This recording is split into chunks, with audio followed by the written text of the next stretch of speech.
Qual o significado de perecer em Mateus 10:28? Leiamos. E não temais os que matam o corpo e não podem matar a alma. Temei antes aquele que pode fazer perecer no inferno tanto a alma como o corpo. Mateus capítulo 10, versos 28. Quando apresentamos essa passagem aos aniquilacionistas, dentre eles os adventistas do sétimo dia e as testemunhas de Jeová, como prova de que a alma é imortal, eles contra-argumentam dizendo que o texto está ensinando o contrário, que a alma perece no inferno, ou seja, que Deus vai exterminar o diabo e os perdidos no lago de fogo, o Geena. Mas será que é isso que o texto ensina? Como pode Jesus dizer que a alma não pode morrer e depois, no mesmo versículo, dizer que ela será destruída no Geena? O verbo perecer, traduzido em muitas versões por fazer perecer ou destruir, no original grego é apolossai, oriundo de apolume. O sentido que os aniquilacionistas querem dar ao verbo perecer na segunda parte de Mateus 10:28 não se sustenta. Vejamos um exemplo relacionado a esse mesmo verbo. Pelas quais coisas pereceu o mundo de então, coberto com as águas do dilúvio. 2 de Pedro, capítulo 3, versos 6. E será que aqueles que morreram com as águas do dilúvio já foram aniquilados? Perceba que o termo pereceu não denota aniquilamento. A palavra usada para o verbo perecer é empregada também a respeito da morte do justo. Vejamos. Perece o justo, e não há quem considere isso em seu coração, e os homens compassivos são recolhidos, sem que alguém considere que o justo é levado antes do mal. Isaías capítulo 57, verso 1. Já pereceu da terra o homem piedoso, e não há entre os homens um que seja justo. Todos armam ciladas para sangue, cada um caça seu irmão com a rede. Miqueias capítulo 7, versos 2. Se perecer significasse sofrer uma aniquilação, então os salvos também seriam aniquilados, conforme nesses dois exemplos citados. E é óbvio que não é. Logo, nem sempre a expressão perecer significa extermínio. O texto de Mateus 10:28 é um paralelo com Lucas capítulo 12, versos 5, que diz assim: Mas eu vos mostrarei a quem é que deveis temer. Temei aquele que, depois de matar, tem poder para lançar no inferno. Sim, digo, a esse temei. Lucas 12, versos 5. A comparação entre esses dois textos paralelos nos ensina que a pessoa que for lançada no inferno perecerá e não será aniquilada. Eis a Bíblia se explicando a si mesma. O verbo perecer, nesse contexto, quer dizer lançar, arremessar, jogar. Logo, Mateus 10:28 deve ser lido dessa forma: Não temais os que matam o corpo e não podem matar a alma. Antes temei aquele que tem o poder para lançar no inferno alma e corpo. Portanto, lançar ou perecer no inferno não significa aniquilamento. Perecer, nesse contexto, significa uma separação eterna de Deus. Jesus usou esse verbo com o sentido de arruinar, desgraçar. Ou seja, o Geena é um lugar de eterna dor e desgraça para aqueles que se perderem. Um exemplo é um acidente de automóvel. O carro pode estar completamente destruído, porém, continua existindo. Mas vamos supor que os aniquilacionistas estivessem certos, que perecer fosse um extermínio, que Deus aniquilará os perdidos e o diabo no Geena. Mas segundo os próprios aniquilacionistas, essa suposta extinção só se dará no Geena, depois do milênio. Então fica a pergunta: onde estão as almas dos que morreram antes disso? Dos que morreram desde Adão até hoje, se o Geena ainda não foi inaugurado? A Bíblia ensina a ressurreição dos corpos e não das almas. Não ensina que elas irão ressuscitar para serem exterminadas no Geena. Se o Geena ainda não existe, se as almas dos perdidos ainda não pereceram, onde estão?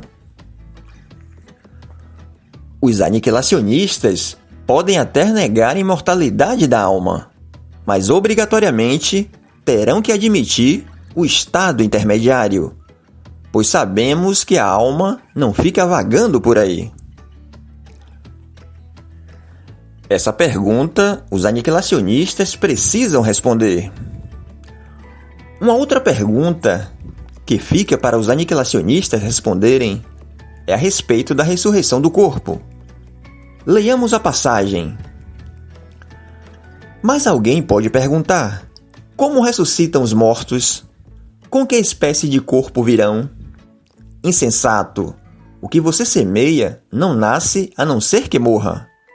Quando você semeia, não semeia o corpo que virá a ser, mas apenas uma simples semente, como de trigo ou de alguma outra coisa. Mas Deus lhe dá um corpo, como determinou, e a cada espécie de semente dá seu corpo apropriado. Nem toda a carne é a mesma. Os homens têm uma espécie de carne, os animais têm outra, as aves outra e os peixes outra. Há corpos celestes e há também corpos terrestres, mas o esplendor dos corpos celestes é um, e o dos corpos terrestres é outro. Um é o esplendor do sol, outro da lua, e outro das estrelas, e as estrelas diferem em esplendor uma das outras. Assim será com a ressurreição dos mortos. O corpo que é semeado é perecível e ressuscita imperecível. É semeado em desonra e ressuscita em glória. É semeado em fraqueza e ressuscita em poder. É semeado um corpo natural e ressuscita um corpo espiritual. Se há corpo natural, há também corpo espiritual. 1 Coríntios capítulo 15, versos 35 a 44. Esse texto trata da ressurreição dos mortos. Nesse caso aqui, está se falando dos salvos. Mas nada é dito sobre os corpos dos perdidos. Como eles ressuscitarão? Se incorruptível, imortal, ou corruptível, mortal. Os aniquilacionistas ensinam que os perdidos serão castigados no Geena por um período de tempo, proporcionalmente aos pecados, para depois serem aniquilados. Aí vem a pergunta: se os perdidos ressuscitam em corpos incorruptíveis ou imortais, então como um corpo imortal será destruído? Ou, se os perdidos ressuscitam em corpos corruptíveis ou mortais, então como suportarão dias, meses ou até anos no lago de fogo sem serem consumidos? Fica aí mais essas perguntas para os aniquilacionistas responderem. Vejamos mais uma prova de que o lago de fogo não é um lugar de extermínio. No Apocalipse, são relatados os eventos finais. Acompanhemos a sequência de acontecimentos.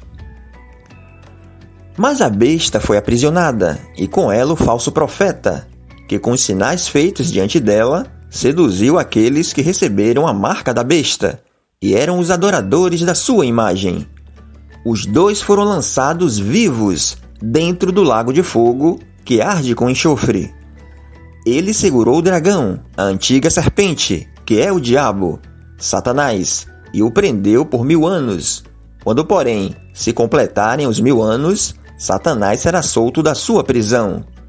O diabo, o sedutor deles, foi lançado para dentro do lago de fogo e enxofre, onde já se encontram não só a besta, como também o falso profeta, e serão atormentados de dia e de noite pelos séculos dos séculos. Apocalipse capítulo 19, versos 20 e Apocalipse capítulo 20, versos 2, 7 e 10. Perceba que a besta e o falso profeta foram lançados no lago de fogo, e 1000 anos depois, quando o diabo é lançado, eles ainda estão lá, vivos.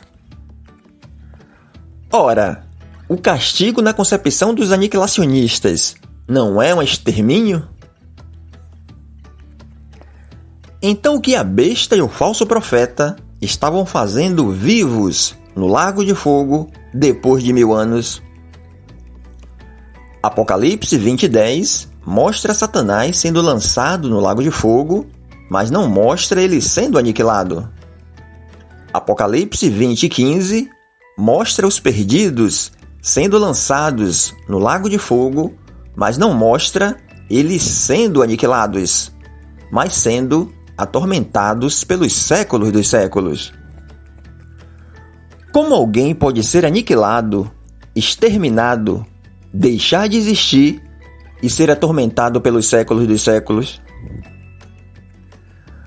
A Bíblia não ensina em lugar algum que os perdidos serão exterminados após irem para o lago de fogo.